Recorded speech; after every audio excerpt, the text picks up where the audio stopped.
confidants, my sweet, holistic, self-love, self-trusting confidants. Welcome to another episode of Confidently Insecure, the podcast where we are absolutely sure we don't know everything. I am your host, Kelsey Darragh, and this episode is a very special one. I'm so excited because this is something I personally struggle with, that I personally kind of wrote these questions down definitely for our guest as sort of a personal therapy healing session. So I'm so excited to bring her in. I know she's going to help a ton of you out here. This week's guest is an alternative and holistic health practitioner, a published author 3 times over, and focuses on coping tools for life, including self-sabotage. She is the host of Connect the Dots, Bitch podcast to help you end your cycle of fuckery. Iconic. And she holds professional certifications as a holistic life coach, Reiki master practitioner, and is a certified trauma support specialist. This week's guest is Amy FIEDLER. Welcome to the podcast. Thank you so much for having me. I'm so excited to talk to you because, like I mentioned, self-sabotaging and self-trust is a huge pain point of mine. And before we dive into all juiciness of self-sabotaging, I more so wanted to ask you to explain to the listeners, how does holistic healing differ from traditional, modalities or Western modality? Of course. Yeah. I like to call them conventional therapies, but whatever, to each their own. So the benefit, the value of holistic therapies is that we consider more than just what's going on in your body and the symptoms you're experiencing. We consider and take into account your social interactions, your stress factors, all the environments that you frequent, your home life, family dynamics. So we're factoring in a lot of the outside factors that also contribute to our mental health, and the benefit of that is that we're not just tackling a symptom and possibly band-aiding it, which I know is a lot of people's experiences sometimes. We are actually getting to the root cause of what the issue is. And how did you, what made you, I guess, want to work in the mental health space on the holistic side? A personal experience. So when I was a teenager, I struggled a lot with depression, anxiety, suicidal thoughts, and I asked my parents if I could go to therapy because I was really struggling. So I went to a conventional therapist and didn't really know any different at the time, was thankful for the support, but truly was treated like a number. There was no personal aspect to the therapy. I wasn't an individual in there. We weren't really getting to know my emotions and helping me understand where they were stemming from and why I was struggling with them. So, I was put on medication, which works for some people. It did not work for me. And I was on it for quite a while, and I just found myself getting perpetually worse and struggling deeper and deeper and deeper. So I decided to take a more spiritual route because I was truly desperate to just feel better. And it was in that journey I started to get to know myself a little bit more and discover other ways to look at things and understand them. It really opened my eyes to a different perspective. And honestly, it changed my entire career path because at that point I started to feel better and I was like, now I would like to learn more about this and then ultimately share it with other people, which is what I get to do now. Well, I'm so glad we're chatting because I am definitely in the middle of my sort of spiritual awakening and spiritual journey, which my next question is definitely coming from a place of me, which is I was so anti anything spiritual, because I grew up very into forced religion, and I was like, this shit ain't for me, dog. And it took me I'm still unlearning that experience of spirituality, but I think what we're talking about is a completely opposite end of spirituality. And I was so anti because I didn't want to be a tropey white bitch that moved to California and became obsessed with yoga and green juice and sound baths and what advice do you have for people that are maybe like anti-holistic spirituality, just because it's a fear-based thing, right? But like, how do you help people just even step towards it instead of being like, oh gosh, I know what that's going to be like? I mean, listen, that is everybody's interpretation when they hear the word spiritual. They immediately compare it to religion, that's an aspect of it, right? Like, there's so many other facets to this. Spirituality, in my opinion, is you looking at the individual or your life as a whole. So, as I said earlier, factoring in more than just one aspect of your life and taking into account how it's playing a role in your well-being or, your lack of well-being at that point. So, I get a lot of clients who grew up very religious and, interestingly enough, end up in similar situations where they're like, I want to discover something different and I want to explore understanding myself and the world a little bit differently. And they take this more spiritual path, and that's truly what it is. It's a path of self-discovery. It's not there to compete with religion. Honestly, you can be religious and you can be spiritual, and you can explore both aspects of each and how they work together. So, spirituality is something that I think a lot of people confuse with being anti-religion, and it's not. It truly can be both. And I think, there's a assumption, too, that there's like a prototype of people that practice spirituality in, like, the Western world that I think people's brains automatically go to.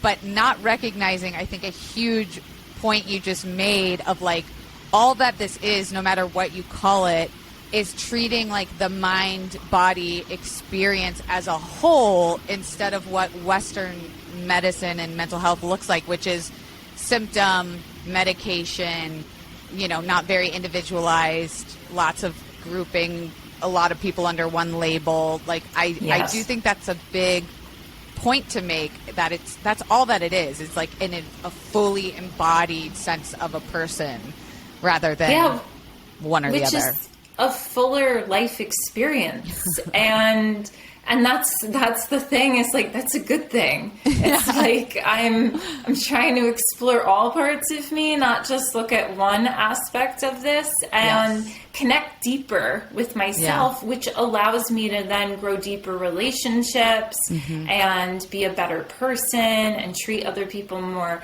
kindly. Like, it's only good.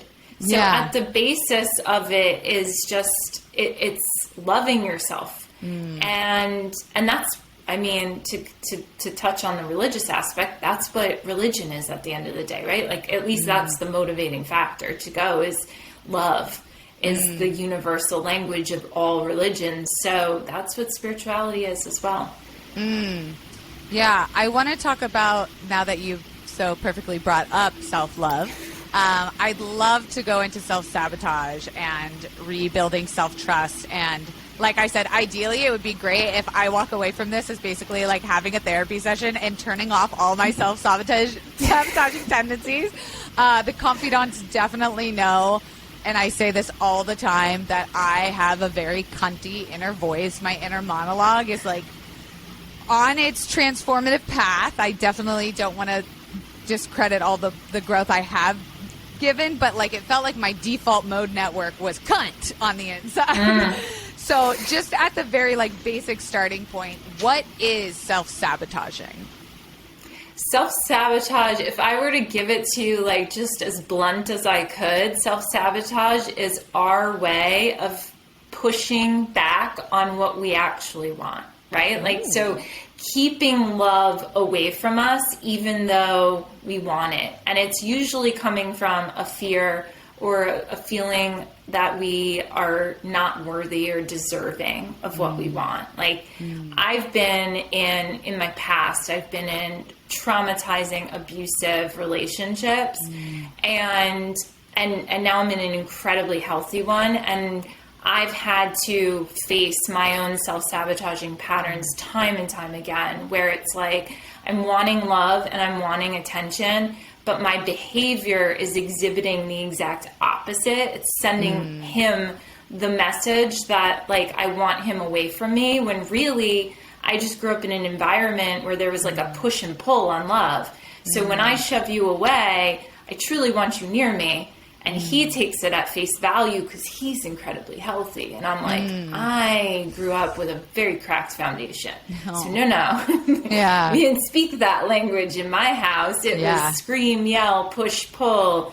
That means I love you. And so that's what we're doing. We're keeping away from us what we truly desire to have near us. And I like how you put that also into perspective of like relationships, and how might self-sabotaging look not necessarily in a like romantic relationship, but how might it look just to your relationship with yourself?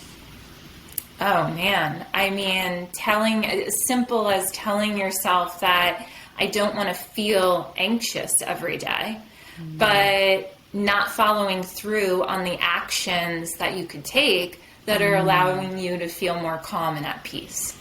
I feel like that's such a good way to put it. You said like the most basic way is just not allowing, or what did you say? You were like not listening or not allowing the thing you want. You're like in your own way a little bit, right? That's the most basic. You're in your own way. That's what self-sabotage is. You're like throwing your own fucking hurdles in the path in front of you. You're like, I want to go this way, but like, here you go, here you go, here you go. Like, these are all preventing me from what I want. You know, somebody's saying, I want to eat better because it makes me feel better about myself. And then they choose to go to the grocery store. And like, that's the thing that people don't realize is we're so powerful. Once we're aware, it's now a choice. And a lot of people don't want to cop to that. Once you are aware, I want to do something differently. I don't like that I'm doing this. I'd like to change it. Now you're in control. You're not on autopilot anymore. Wow. So if I say I want to eat better, I have a choice when I go grocery shopping or I go out to eat or whatever. What I do is now a decision I'm making consciously. And if I choose to revert to an old pattern, then I'm sabotaging myself. Wow. Yeah. The choice thing just struck a deep chord, because I am like painfully aware of how, you know, for example, I guess I'll use self-harshness, right? Like, I'm painfully aware of when I'm not doing a thing that I had on my calendar, that I am not being kind to myself in my mind. It's, you should be doing this. You're so lazy. You don't work hard enough. No wonder you don't have all the things you want. You haven't put in the work. Like, it's never, oh, maybe your body is looking for rest right now, or maybe you need a reset of creativity. I'm painfully self-aware, but it feels almost like my self-sabotage is on autopilot, and the choice keeps going down that like neural pathway, and I would like to make it feel like it's more of a choice, right? Well, may I offer you a solution to this? Well, that's why you're here. So when you're aware, as you're saying, and yet feeling like you're stuck on autopilot, it's because you have not sat down to make the decision as to what is the next direction you want to go. So I say to everybody, including myself, I have to do this too, is sit down and write out, instead of doing this, I will do this. And I have an exercise that has changed my life. I just split the page on my journal and I write the behavior I don't value is, and I fill it in. And then I write the behavior that I want to be doing now. Like, how do I want to behave? And I fill that in. And so now I see it, right? It's tangible, it's valid, it's clear. So I no longer want to speak to myself that way. So this is now my new script. This is how I'm going to speak to myself. And now you've set the plan. So now it's clear for you, and all you have to do is act accordingly. I'm such a visual learner and such a visual person. So like any way to get something out of my head onto paper in a productive manner, like that feels accurate. I want to ask how do we get into, like, why do we as people learn not to trust ourselves? Is it always outside factors and trauma, or how do we even develop this self-sabotaging? I'm a big believer that the majority of our issues have been from our childhood upbringing and environments that we're in. And that's not just like, I mean, I've done this work on myself and continue to do this work on myself. So I'm speaking from firsthand experience here. Our examples of what our parents or our guardians showed us are examples of the environments we frequented, because it's not always our parents. Sometimes it's the babysitter. Sometimes it's the teacher. Sometimes it's the neighbor, the cousin, or the aunt and uncle, right? Sometimes it's your siblings. So the behaviors you were most exposed to show you how to act in this world. And if, like, for me, I didn't have a good example of a mom who loved herself. My mom told me she loved me constantly. Like, I heard I love you 1,000 times a day. But her behavior in her own life towards herself was not loving. So I didn't feel loved. I heard love, but I didn't see, how do I treat me? How do I act with other people in a loving way? And that then leads you to, I mean, this is a deep rabbit hole we just go down, right? Like, that's the starting point. And then it develops in our own unique ways. You know, how I then view the world got shaped off of that initial filter. And now how I act with my dad is based off of my interpretation of how my mom acted with my dad. And then I take that into my relationships and so on and so forth. Wow. Yeah. Holy shit. I never made that connection. I never made the connection of the way my mom treats my dad could be patterns of why I treat my partner in a minute. Wow. Okay. Okay. My hope for this being like a therapy session is working. I'm liking it. Let's keep going. My next question is self-sabotaging always a trauma response? Like, I know there's big T, little t. Is there just also environmental, like, influence, or is it always typically associated with, like, a T trauma? I wouldn't say it's always associated with a trauma. Honestly, I think there are just times where we have a deep-seated fear around being better, right? Or feeling better, or being more worthy of something, or, you know, the ultimate question sometimes comes up of, like, what happens to all of my other relationships when I start to act different? So I'm not going to act different because I don't want to lose these people, or I don't know how to interact with mom or sister, brother, whoever anymore if I am now coming from a different place. So I wouldn't say, I'm very precious with the word trauma. I think it's overused these days, and trauma, from my experience and in my opinion, impacts your nervous system. And yeah, like, a lot of things can be traumatic. They can be big trauma, small trauma, but not every single issue we struggle with is trauma. And man, yeah, that, yes. Okay. So being shaped, right? Like, whether it be environment or trauma or experience or protection or safety, how does ego play into self-sabotaging and self-trust? Because I think that's where I'm at. I think this is where I'm at, and you definitely hit the nail on the head. Like, you're afraid to change because you're afraid of how it might affect relationships, like whether you being more heart-centered or more self-loving. Like, all these things are definitely, I guess I fear other people less so much as I fear myself. And I guess that's why this idea of ego playing into it. Like, let's talk about it. How does that interact? Well, so what I hear is like, I'm afraid of me and I don't trust me or my ability to be balanced or regulate or, if we think, I don't think of ego as like a negative thing. We all have one and we got to coexist with it, right? It's that one aspect of us, and it's often pretty selfish, right? A little arrogant sometimes, a little cunty, as you said earlier, like, hence the name of my podcast, although people misinterpret, they think I'm calling them a bitch, and I'm like, no, it's about me. What do you mean? It's connect the dots, bitch. I'm talking to myself. Did we take back that word anyway? Isn't it like a friendly term, like a gal pal? Like, hi, bitch. So the ego, you want to balance your life with your ego, right? You want to get to know, befriend it. So for you, like, that's building trust. And trust comes from repetition, right? Like, we don't trust people who are not consistent. And how do you build consistency? You build it through follow through. You got to follow through on your promises. So how do you come into, let's say, balance with that ego aspect? Well, you got to own that self-centered, bitchy part of you.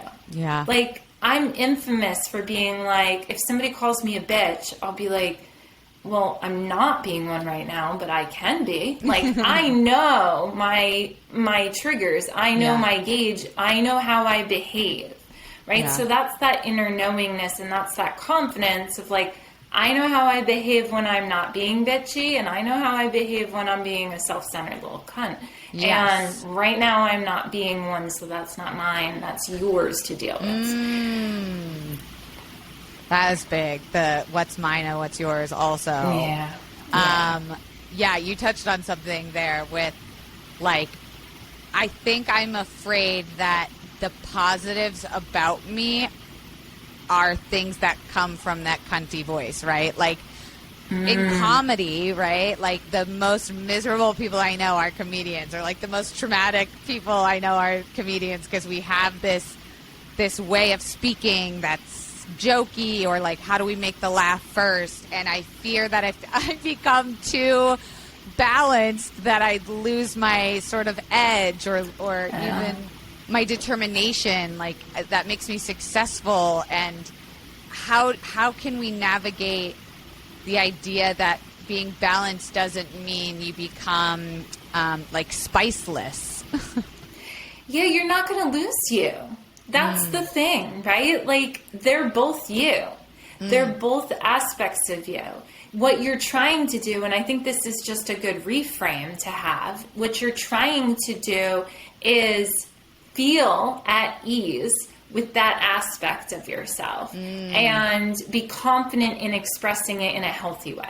Right? So we're not trying to eliminate that edge. We're not trying to eliminate that part of you. I felt and had the same fear that I was going to lose some part of my personality if I came to this place of balance and at peace with myself.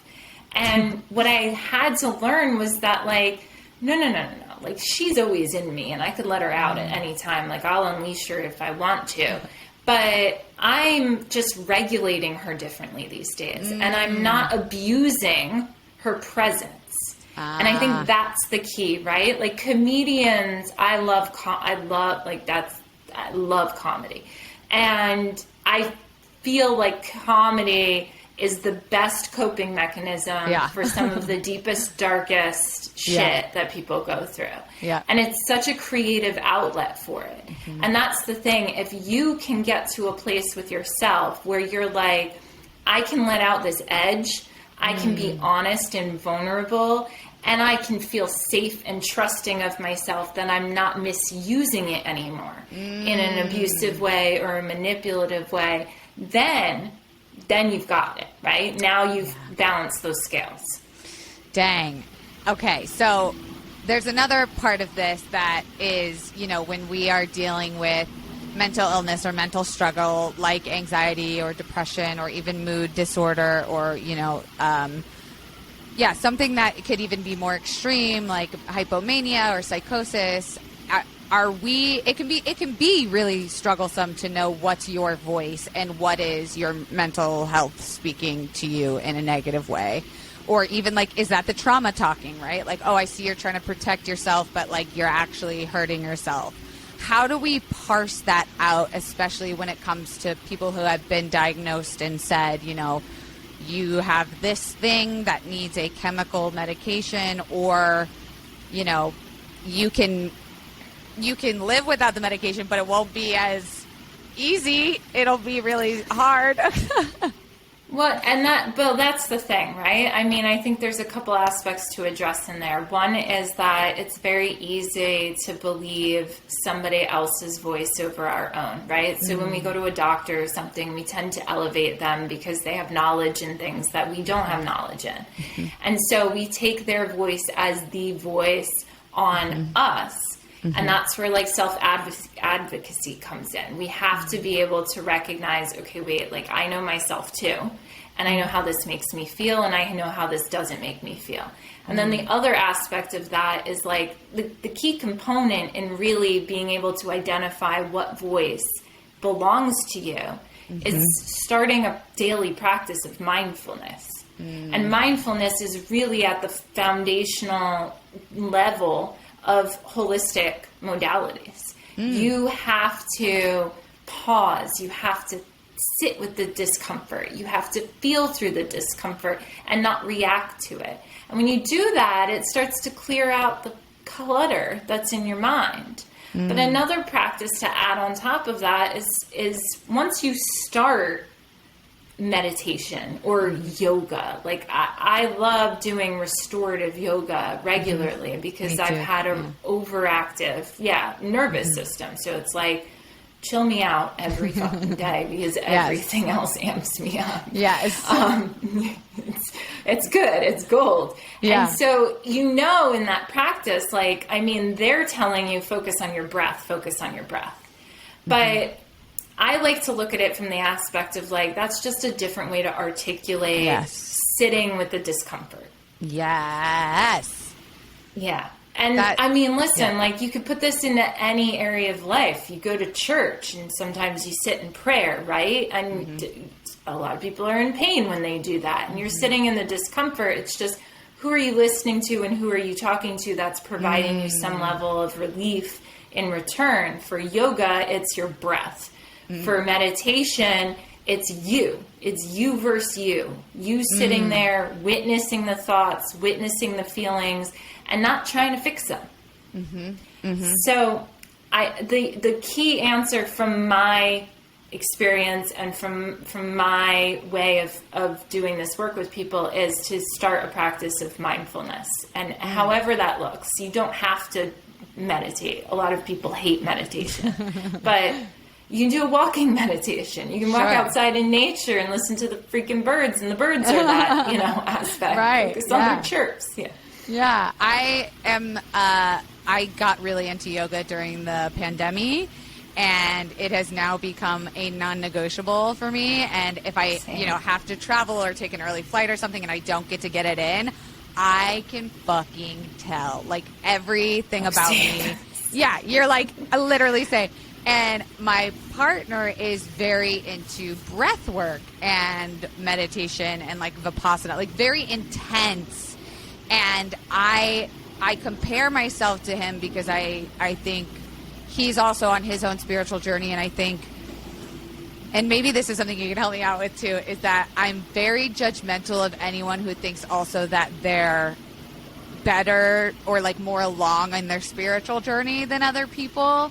And it can be, I know the dangers of like guruism and, the commodity of spirituality and things like that. But I'm like, I just do it a different way. I do it like yoga is sitting with discomfort for me. And like maybe breathwork is that way for you, but for me, it's not the same. And like, how do I manage that judgment of like, okay, you think is it just a self-reflection of my own self? Am I just judging myself? Help me. You are. Well, you are to some degree, right? I mean, it's context specific. If somebody is saying to you, why don't you try this? That we might filter it as they're judging us. Right. But they might have the intention of, hey, I hear that you might be struggling. Like my relationship is infamous for that. My boyfriend is a fixer, so he's constantly like listening for the thing that he can help me fix. And sometimes I'm like, I just wanted to share with you. Right. I didn't ask for feedback. Yeah, I don't need you to fix anything. Just listen. But I have to verbalize that. So in other words, you know, I think you being really confident and having a why, like understanding the why, and I articulated it to me, like, why do you have to do the yoga every day, and how does it benefit you, and what is, like, in my work, I use certain terminology, and it's, what is the ripple effect, like, negatively and positively in your life? How does that affect you? Clearly, you have an idea of that because you're committed, and when you're clear on that, then it's kind of like anybody can challenge you, and you're kind of like, okay, that's fine, but, like, I know how this helps me and how this doesn't, like, if I don't do it, it doesn't benefit me. And I'm sure it's the same way for him and his breath work or whoever, you know, is judging. But yeah, I've got the same feelings about people. There's no hierarchy in enlightenment and awakening. Like, this is not, oh, I'm 20 steps ahead of you, Kelsey. Yeah. Like, no, that's not how this works. I'm on my own path. You're on your own path. He's on his own path. And, like, what resonates with each of us is going to be unique to our lives and what we've been through. I realized I sort of shifted this into a conversation about relationships. I didn't mean to. I'll scale it back a little bit. I forgot we were recording here. I was just like, yes, therapy, let's go. I appreciate that. Of course. I'm very, very interested in Reiki. I am, you know, I was someone who years ago, I was like, what the fuck is this? Or like, you know, crystal healing or sound bath, all that shit, where I was like, I can maybe understand breath work because it's the self doing it, or, you know, the sound work because your body's interpreting another way. But you got to break down Reiki for me, because I believe in it. I've had it done, but I'm also the biggest fucking skeptic, because I'm like, I don't know how I can promote this to other people when I even myself don't know how to confidently say what's happening or how it's helpful. Of course. So, I mean, but it does come down to, like, a basic belief about how we acquire disease in our body, right? And, like, an understanding of energy and emotion. So when you go through Reiki classes, and then, you know, I went all the way. Anyone could take them and go all the way if they wanted, or they could take one or two and be like a Reiki 1 or 2 practitioner.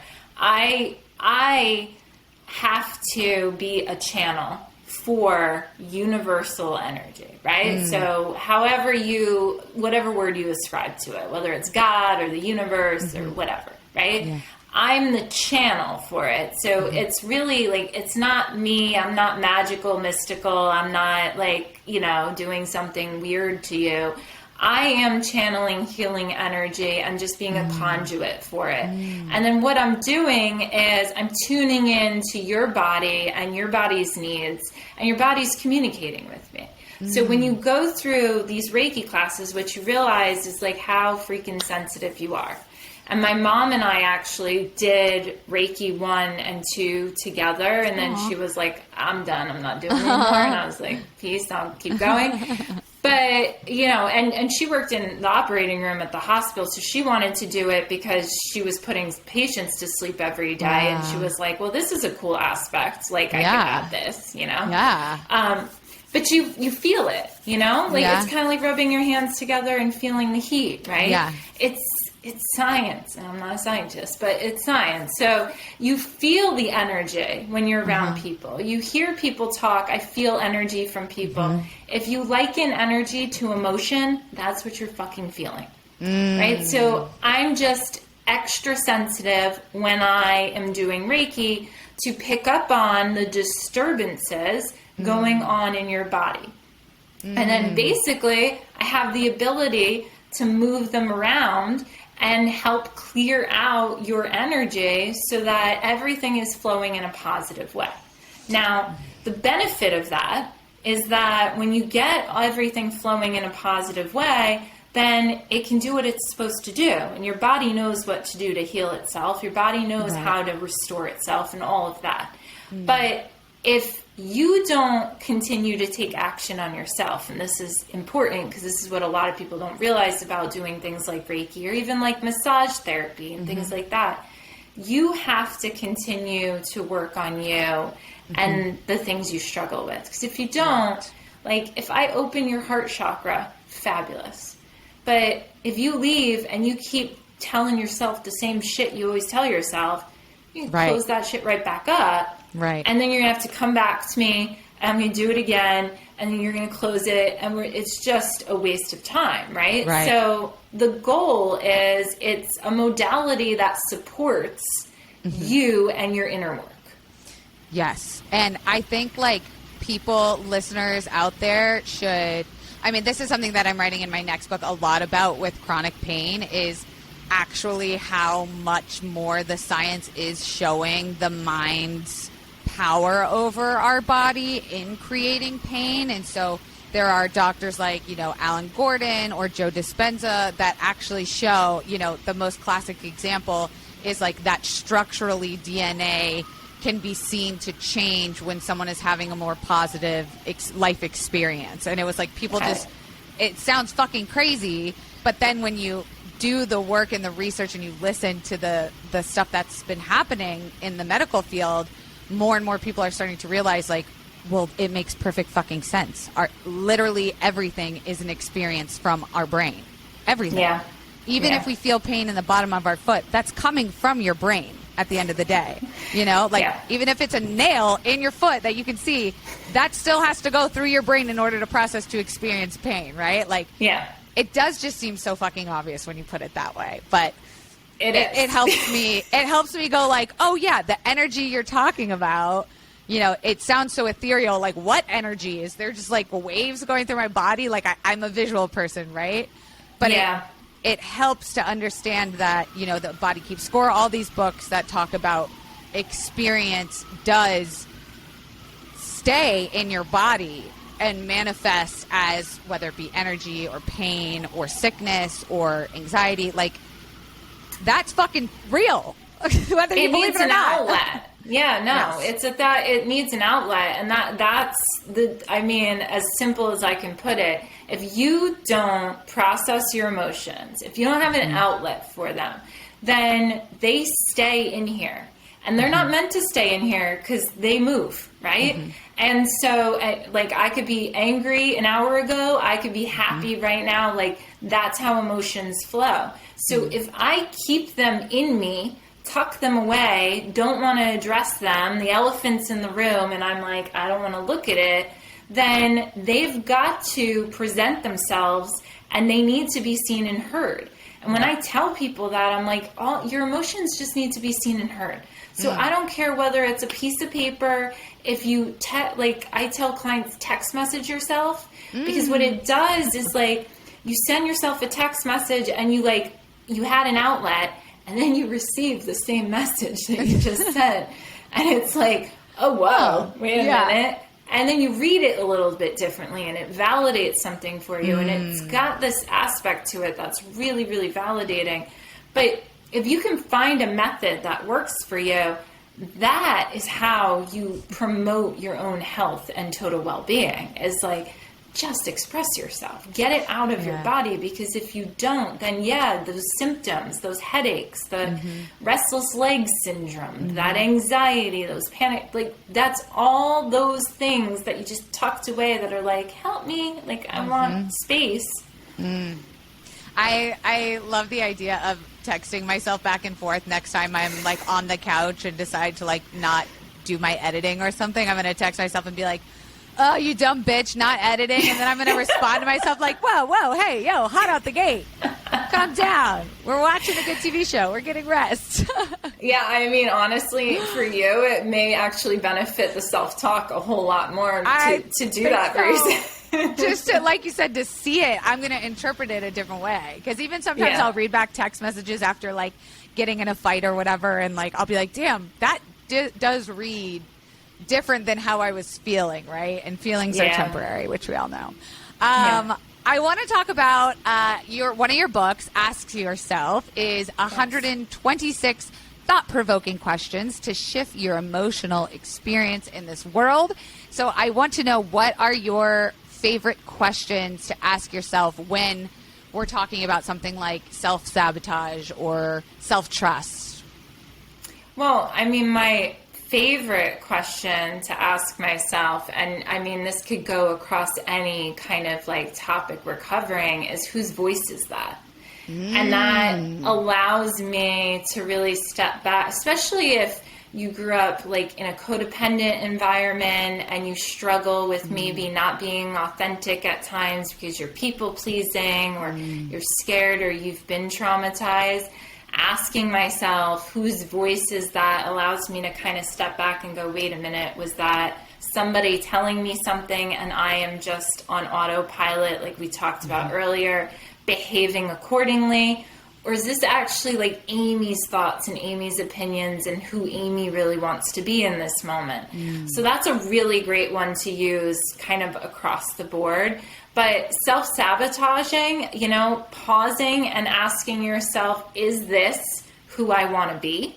Like, is this what I value?